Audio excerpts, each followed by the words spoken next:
कैसे हुई थी विभीषण का बाद एक रहस्यमयी कथा हिंदी में। लंका का युद्ध समाप्त हो चुका था। रावण का अंत भगवान श्री राम के हाथों हो चुका था। लंका जल रही थी, लेकिन लंका का भविष्य अंधकार में नहीं था, क्योंकि श्री राम ने वहां एक ऐसे व्यक्ति को राजगद्दी सौंपी जो धर्म के मार्ग पर था, विभीषण। हिबिस्कस विभीषण का राज्याभिषेक। जब रावण का वध हुआ, तब लंका का सिंहासन खाली हो गया। तब श्री राम ने कहा, जो धर्म के पथ पर चलता है वही राजा बनने योग्य होता है। लंका का नया राजा विभीषण होगा। हनुमान जी ने हेमनगरी में जाकर लंका के विद्वानों और मंत्रियों को ये संदेश दिया। पुष्पक विमान को सजाया गया। संपूर्ण लंका में ढोल नगाड़े बजने लगे। सोने की नगरी में एक नई सुबह का आरंभ हुआ। मुकुट राम ने स्वयं किया राज्याभिषेक। श्री राम ने स्वयं अग्नि की साक्षी में विभीषण का राज तिलक किया।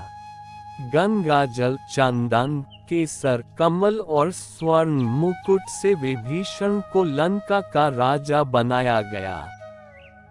यह एकमात्र ऐसा राज्याभिषेक था जो एक युद्ध भूमि के बाद धर्म की विजय पर आधारित था। राजा बनने के बाद विभीषण ने सबसे पहले लंका में बचे हुए अशोक वृक्षों के नीचे माता सीता को ससम्मान ले जाकर राजमहल में स्थान दिया और उन्हें रानी का दर्जा दिया। विभीषण का न्यायप्रिय शासन। विभीषण ने लंका में कई सुधार किए। उन्होंने राक्षसी प्रवृत्तियों पर रोक लगाई, तपस्वियों को सम्मान दिया और रावण द्वारा किए गए पापों का प्रायश्चित किया। उन्होंने ब्राह्मणों को भूमि दान की, यज्ञ कराए और लंका को एक धर्मनिष्ठ राज्य में बदल दिया। Folded hands. श्री राम का वचन।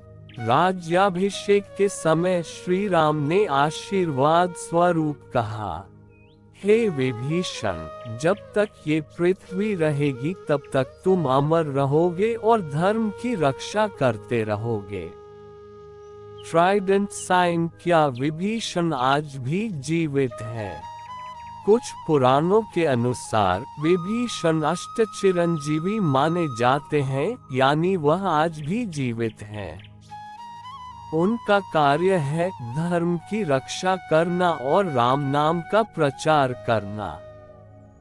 कहा जाता है कि वे गुप्त रूप में लंका में रहते हैं और समय आने पर फिर प्रकट होंगे। निष्कर्ष। विभीषण का राजतिलक इस बात का प्रतीक है कि धर्म चाहे कितनी भी देर से जीते, जीत सदा उसी की होती है। जो अपने परिवार की बुराई के खिलाफ खड़ा हो जाए, वह युगों तक पूजनीय बन जाता है, और यही विभीषण की सच्ची महिमा है। अगर आप चाहें तो मैं इस कहानी पर आधारित एक चित्र भी बना सकता हूँ।